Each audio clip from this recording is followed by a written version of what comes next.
আসসালামু আলাইকুম রহমতুল্লাহি ওবরাকাতু। দেশ এবং প্রবাসে যে যেখান থেকে আমার এই ভিডিওটি দেখছেন সবাইকে জানাই আমার পক্ষ থেকে আন্তরিক শুভেচ্ছা অভিনন্দন। সুপ্রিয় দর্শক শ্রোতা, আপনারা জানেন যে ইতিমধ্যে সবথেকে আলোচক বিষয় হলো যে বিএনপির চেয়ারম্যান জনাব তারেক রহমান আজকে তিনি জামাতের যে আমির এবং এনসিপির নেতা নাহিদ ইসলামের বাসায় তিনি দেখা করেছেন।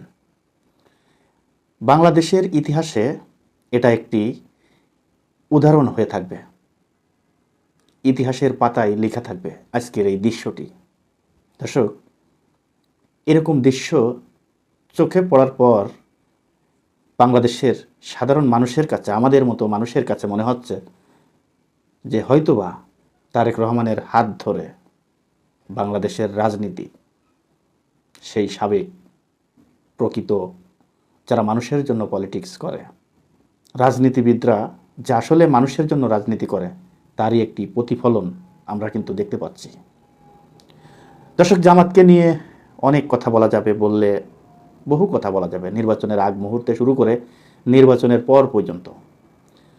আমি একদিনও দেখি নাই জনাব তারেক রহমান সাহেব এই জামাতের আমিরকে নিয়ে অথবা জামাতের কোনো নেতৃবৃন্দদেরকে নিয়ে কোনো বাজে মন্তব্য, বাজে কথা, বাজে ব্যবহার তার মুখ থেকে বের হয়েছে, এটা আমরা আজ পর্যন্ত দেখি নাই। কিন্তু জনাব তারেক রহমান সাহেবকে নিয়ে অনেক খারাপ বক্তব্য আমরা শুনেছি, যেই বক্তব্যগুলো শুনলে সাধারণত রাজনীতির যারা প্রতিপক্ষ থাকে তাদের ভিতরে একটি মনোক্ষুণ্ণ সৃষ্টি হয়, ঘৃণা সৃষ্টি হয়, মানুষের প্রতি আক্রোশ, প্রতিশোধের যেই একটা ভাব সেটি সৃষ্টি হয়, যেটা বিগত সরকার শেখ হাসিনা দেখিয়ে দিয়েছে যে প্রতিশোধ কাকে বলে, কত প্রকার ও কী, কীভাবে প্রতিশোধ নিতে হয়, কিসের মাধ্যমে নিতে হয়, কেমনভাবে মানুষকে অত্যাচার করতে হয়, মানুষকে নির্যাতন করতে হয়, আয়নাঘরের মধ্য দিয়ে সেই জিনিসটা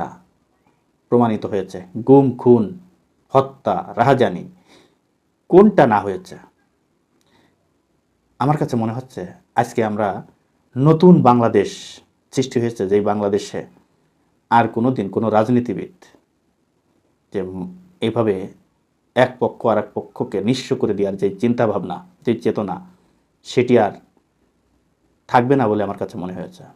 তারেক রহমান সাহেব এই জামাত ইসলামের আমির শফিকুর রহমানের বাসায় যাওয়া মানে, এই নাহিদ ইসলামের বাসায় যাওয়া মানে আমরা একটা জিনিস অন্তত লক্ষ্য করেছি যে যারা এই জুলাই আন্দোলনের নেতৃত্ব দিয়েছে তাদেরকে জনাব তারেক রহমান কতটুকু গুরুত্ব দিচ্ছে।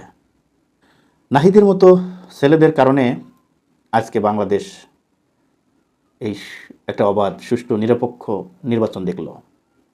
বহু বছর পরে আজকে একটা অবাধ, সুষ্ঠু নির্বাচন দেখল। তাই নাহিদ ইসলামকে সেই সম্মানটুকুনি বর্তমান দেশের প্রধানমন্ত্রী জনাব তারেক রহমান দেখিয়েছে। এবং বিরোধী দলীয় যেই নেতা জামাতের আমির ডক্টর শফিকুর রহমান, তার প্রতিও সম্মান জানিয়ে তার বাসায় গিয়ে তার সাথে দেখা করা, এই দৃশ্যটি মানুষের কাছে, আমাদের কাছে অত্যন্ত ভালো লেগেছে। তো আমার মনে হয় বাংলাদেশের রাজনীতি আর কোনো দিন প্রতিহিংসার রাজনীতিতে ফিরে আসবে না। এরকম নেতা এই বাংলাদেশের মাটিতে দরকার ছিল। আমরা জানি এক পক্ষ ক্ষমতায় গেলে আরেক পক্ষকে কোনো মূল্যায়নই করতে চায় না এবং তাদের প্রতি অত্যাচার, জুলুম, নির্যাতন নেমে আসে। আমরা এই নির্বাচনে কি দেখলাম যে বিএনপি মারামারি করেছে, বিএনপি মারামারি করে একজন মানুষকে শেষ করে দিয়েছে। সেখানে বিএনপি নিজেই তাকে দল থেকে বহিষ্কার করে পুলিশে হস্তান্তর করেছে, পুলিশকে ধরিয়ে দিয়েছে। এর থেকে কি আশা করতে পারেন দলের কাছ থেকে?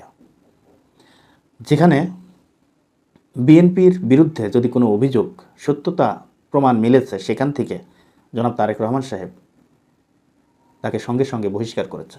এর থেকে আর কি আশা করেন?